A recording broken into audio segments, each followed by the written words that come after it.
போவாங்க. நம்ம வீட்டில் தாறு வாழைத்தாறு காய் நல்லா எடுத்து வச்சு இன்றைக்கி அறுத்துடலாம்.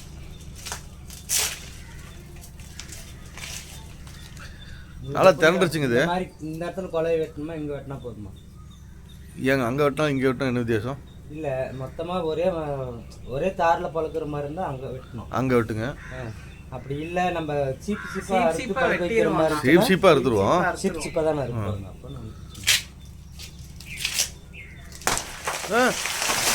என்ன பண்ணீங்க? மரத்தையே வெட்டிட்டீங்க. அதில் ஃபஸ்ட்டு அந்த தாரை மட்டும் வெட்டி எடுத்து அப்புறம் மரத்தை வெட்டிக்க முடியாது. இது என்னங்க பாரு மேலே நின்றுக்குச்சு. ஓ அது எந்த வரதுன்னா கரெக்டாக அந்த மீன் நின்றுக்கும்.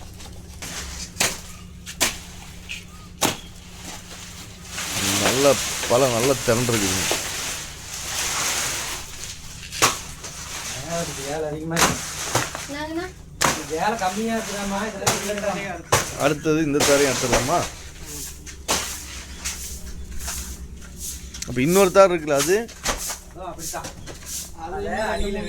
அது இன்னொரு அடுத்த மாதம் வெடிக்கலாம். அது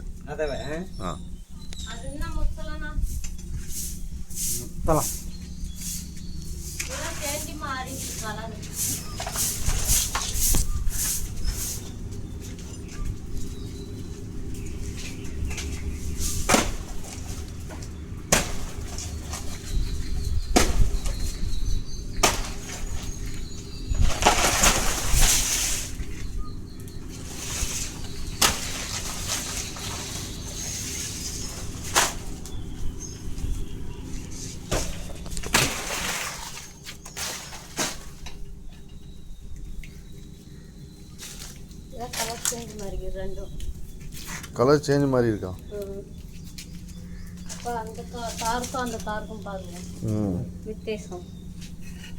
இது வச்ச பழத்துக்கு ரெண்டுமே கற்றுக்கணும்.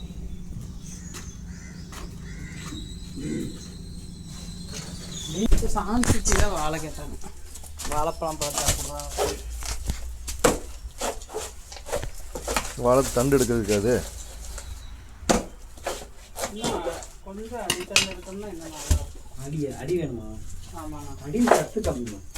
என்னன்னா அடி சத்து கம்மி வாழைத்தண்டா? ஆமாம். அது வந்து பூ வைக்காத அந்த அறுத்து விட்றாங்க பற்றியா, அதுதான் ஜாஸ்தி.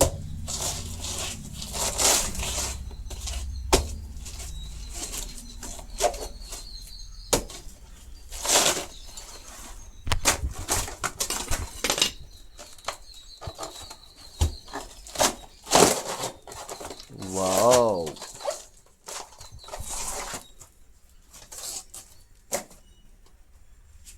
ஒரு 2 இது விட்டுறலாண்ணா. அது இல்லாட்டி கருப்பாயிரும்.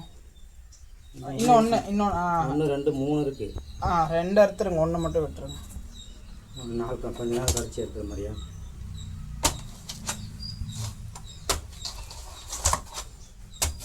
அப்படியே கருப்பாயிரும். ஆமாங்கண்ணா. ஃப்ரெஷ்ஷாக செஞ்சால் தான் நல்லா இதுதான். இதுக்கப்புறம் இல்லை. இதுக்கப்புறம் என்ன ஒவ்வொன்றா ஒரு நாளைக்கு ஒவ்வொன்றா காய